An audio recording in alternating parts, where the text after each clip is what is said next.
let's see where the world is headed in 2024. The first and foremost, generative AI, it is going to make solid inroads. Everyone was predicting as the year progressed. I think in 2024 we are going to see a more stable rollout of the solutions that got examined and in various use cases and individual COEs that business units started playing with. For instance, production workflows, newsroom editing, basic script writing. People in different media companies have started setting those up and seeing the power of what AI could do. Things that normally would take weeks, even months, could be done within days, and so on. So that essentially is now going to become a lot more common. We are also going to see something that came out during the strikes is that when the content production engine in US had to slow down, and we had international content that was gaining a lot of popularity.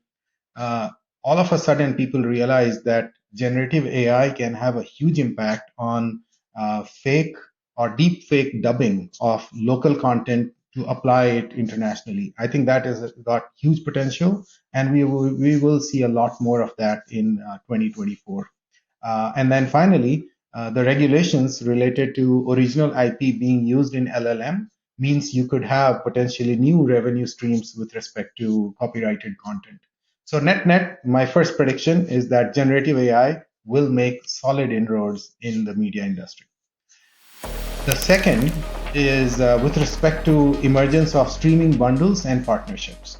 So, as I said before, when Disney and Charter were having their showdown, it meant a new realignment of players. And what we are going to see is these bundled solutions that consumers are now going to see. Not only do we have the Disney and Charter type of bundles where you sign up for cable and you have Disney Plus for free. Similarly, you will have the bundles from a content perspective. So Paramount Plus and Showtime are likely to give you one type of bundling that we are going to see, call it soft bundling. And the other kind is going to be more of your Roku's of the world, striking a deal with multiple content providers, or what Amazon Prime has done. So there, essentially, people try to become the de facto receiving place where people land, and then they get into different hubs, and depending on what they have paid for, they get access to it. Some of this could be revolutionary, but my own view is that a lot of it is eventually going to mimic what linear television used to be all about. And then the media companies will have to scrape for the last subscriber dollar that they can get their hands to, because that pool is decreasing.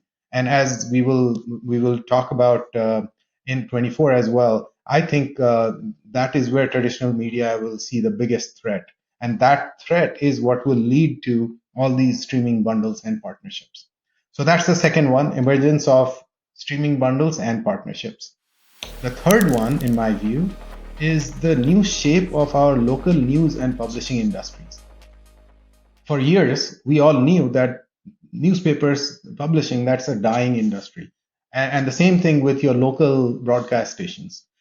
But the important part to realize is that they serve a very key purpose of keeping communities connected and informed. And this has become even more important in this age of misinformation and the impact that misinformation can have on a given community. So a lot of leaders have started to come up with philanthropic drives to put in money into some kind of a community driven news outlet. And so, for example, what Press Forward announced last month in November, that is, would be to pledge $500 million over the next 5 years for news publishing. So I think this emergence of multi-platform models, which are targeting your local communities through print, digital, and broadcast, this is going to find a new life that it deserves. And so I think that that's going to be an important trend to watch out for.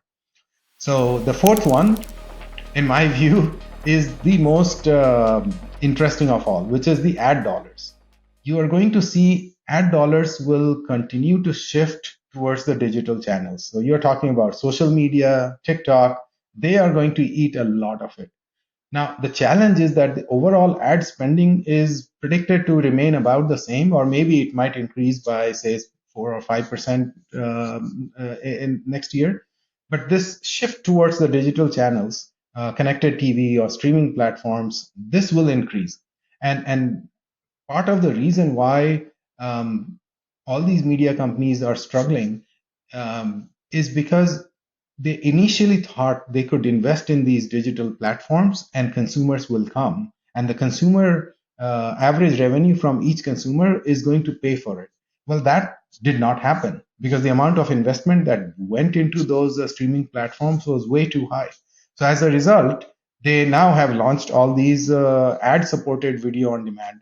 So what will happen is, in order to keep their ARPU high, they're going to increase the prices on streaming video on demand, which then will push subscribers towards ad driven video on demand, where the ads are going to become more targeted, and because they will have more and more first party data that they are going to collect.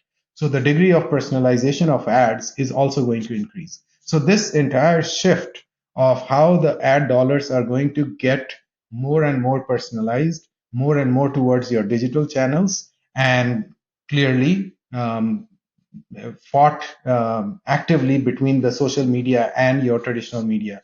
That I think is going to play out in all its glory during 2024.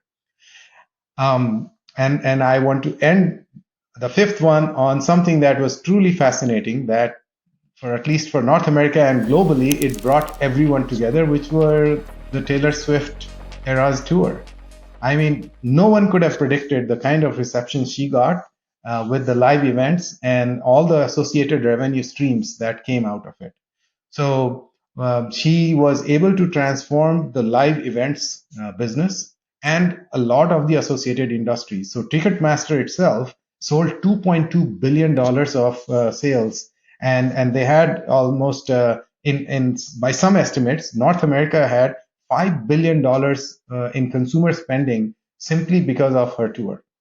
So if you think about it, on the one hand, you have live events that got revived, and then you had follow up movie sales that happened on the back of that tour. So I think we are going to see a lot more of this. Almost all artists are waking up and realizing what Taylor Swift has done or what Beyonce has done, and they are going to create this new, very, very interesting revenue stream across the board for all the media entities. So net, these are the five. I'll recap for you. First one being generative AI making inroads. Number two, streaming bundles and partnerships emerging. Number three, local news and publishing industry being revived. Number four, ad dollars continue to seeing some kind of shift across digital channels. And then the fifth one is the live events and associated revenue streams will boom.